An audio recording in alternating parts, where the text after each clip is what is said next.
বিসমিল্লাহির রহমানির রহিম। আমি মোহাম্মদ আমিনুল এহসান মোল্লা। আমার রচিত একটি কবিতা আমি আপনাদের সম্মুখে উপস্থাপন করতে চাই। আমার কবিতার নাম কবি তবু অপলক চেয়ে। কবি তবু অপলক চেয়ে পরন্ত বিকারীর নরম অন্ধকারে ঝিরের ধারে এক কবি অপলক চেয়ে থাকে, অপলক চেয়ে থাকে শূন্যতার দিকে। যেন শূন্যতারই গভীরে কারো পায়ের শব্দে হারিয়ে গেছে বহু আগে। উত্তরের টিলাই হয়তো আজও গদুরির আভা লেগে আছে কানের শিশে। সে আভার ভিতর দিয়ে কেউ আসার কথা ছিল, কেউ আসার কথা ছিল। হাতে একটি লাল গোলাপ, হাতে একটি লাল গোলাপ। বাতাসে দুলতে শাখা নীরব প্রতিশ্রুতি। অদূরের সেই বাড়িটি সন্ধ্যার কুয়াশায় আধা দেখা যায়, আধা অনিশ্চয়। হয়তো আর জানালার পাশে দাঁড়িয়ে আছে সে, হয়তো ফুল বাগানে এক পা পিছু, হয়তো খেলার মাঠের চারিপাশে ঘুরে ঘুরে ঘুরছে আনমনা কোনো সুর, অনামা কোনো সুর। কবি তবু অপলক চেয়ে থাকে, শুধু চেয়ে থাকে, চেয়ে থাকে। যেন চোখের ভিতরে গোধূলি জমে ওঠে নদীর মতো। কোথাও সে নাই, কোথাও সে নাই, তবু সে আছে প্রত্যাশার মতো। দানের শিশিরে নরম ধোলায়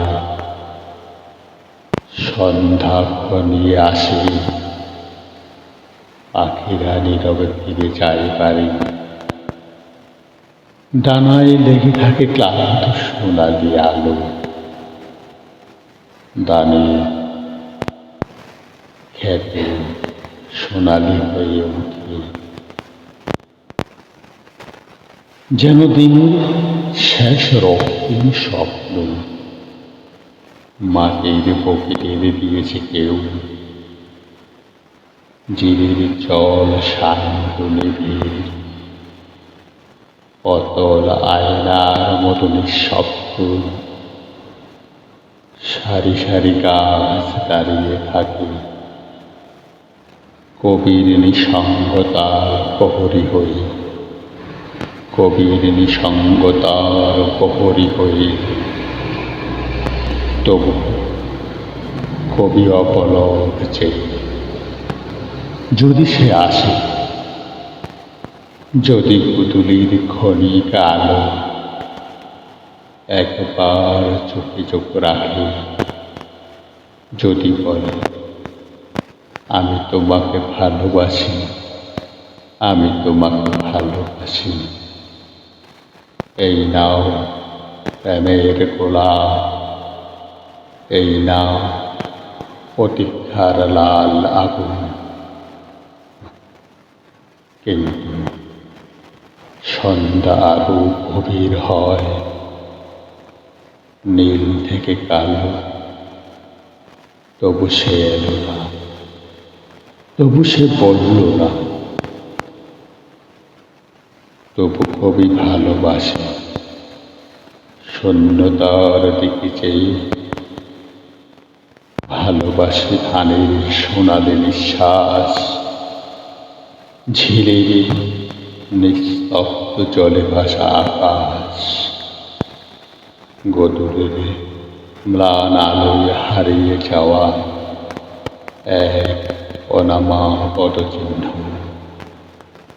সে না এলেও অপেক্ষায় যেন তার প্রেম, শূন্যতার দিকে অপলক চেয়ে থাকাই তার একমাত্র উচ্চারণ। এভাবে কবিতা দিয়ে থাকে গুথুলির পর গুথুলি, শূন্যতার ভিতরে এক গোলাপের স্বপ্ন নিয়ে, এক গোলাপের স্বপ্ন নিয়ে। ধন্যবাদ।